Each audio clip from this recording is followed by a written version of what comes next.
Traditionally, people think of pastures as open areas without trees. In fact, many landowners have spent countless hours to remove trees in order to establish pastures. A silvopasture practice takes just the opposite approach. Silvopasture is the deliberate integration of trees and grazing livestock operations on the same land. Using the principles of forest management, forage management, and animal husbandry, silvopasture is an intensive practice that optimizes both forest sales and forage food sources for livestock while ensuring the productivity of the land. Eric Mousel and his family raise cattle and manage Aspen woodlands. Primarily what we do here is we run a seed stock cow-calf operation with Red Angus, and we sell some seed stock bulls and seed stock heifers, and we graze right here at the home place. We have about a half section, so about 320 acres. Of the 320 acres, I'm going to say about 110, 120 of it would classify as woodland. Some of it swampy, some of it high woodland. The goals that we have for our operation are two things. The first thing is to be economically viable. The second thing is to leave the natural resources on our place in better condition than what we got them in. Forest Ecologist Sawyer Scherer joins Eric to review the health of the aspen forest. All right, so I guess my question is, so we're here in a aspen forest, aspen stand, dominated by aspen at least, and you were saying that you've actually run cattle through this in the past and are continuing to do so? Yeah.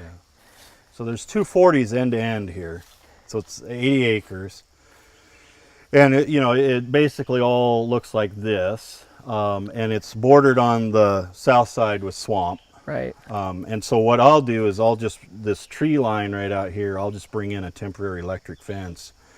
We'll push them in here kind of first thing in the spring and let them graze this. And we just kind of watch the grass. There's no set number of days or anything. Right. We just make sure they aren't, taking too much of the grass, leaving too much bare soil. And then what we'll do is we'll pull the electric fence. And they can still come in here if they want to, but there's really nothing to eat, so they generally don't come back in here. Right. And that's kind of been our system. And then I'll bring that fence back out this fall. And you can see there's pretty good regrowth here. Right. And they'll come in and clean this up. And, like I say, it's only 80 acres, so, maybe we get a week's worth of grazing out of it. Sure. But that's a week I don't have to feed them hay. Right, exactly. It seems like the way you're doing it is maintaining the health of the forest quite well. The density of the trees is good, so they're not open grown. We actually see that a lot in grazed woodlands that maybe weren't planned quite as well, that they get too open and the trees get real branchy and maybe not as tall, and can actually lead to some wood quality issues. So it's a lower value product in the future. And here we're going to have nice wood quality and a high volume of wood per acre in the future. So thinking about options that you might have for the next 10 years or so as this forest develops, you might want to, one, bring in a little bit of timber income, before doing a final harvest on the timber. But we might have an opportunity to increase your forage capacity a little bit by actually thinning this out. And some of these trees are getting close to what we'd consider a merchantable tree. This tree here, is probably big enough to be utilized by the local industry now, but if it maybe gets a couple inches bigger in diameter, it's going to be an attractive tree for the local markets. And you could come in and reduce the density of the trees a bit and harvest, some wood, get some timber income, open up the light, and you might have an opportunity to get sort of a period of better grazing, maybe higher forage capacity for a few years while you let the remaining trees grow. And then again, once the remaining trees are ready, we can harvest them and start it over. But you might get a nice window there of higher sunlight conditions, able to grow a little bit better, higher quality forage in the understory. Yeah, so like in this area right here where we, I don't know, it's probably been 5-6 years ago now, but we kind of worked this area up a little bit, and a couple things that we needed to do was get some really fast establishing grass to hold the soil, And then we wanted some grass species that could tolerate some shade, so that the trees don't just immediately shade it out and ruin it. So we used a combination of red and white clover, orchard grass, and a little bit of timothy and some things like that, which seemed to work pretty well in these wooded areas. And really all I did here was just kind of scratch it up a little bit and level it off, and then I used a broadcast seeder and just broadcast it out about twice the recommended rate of seed, and then just kind of fence the cows out of it for a little while so it could kind of get going, and then you can see we got a pretty good stand here, and it's lasted quite a while.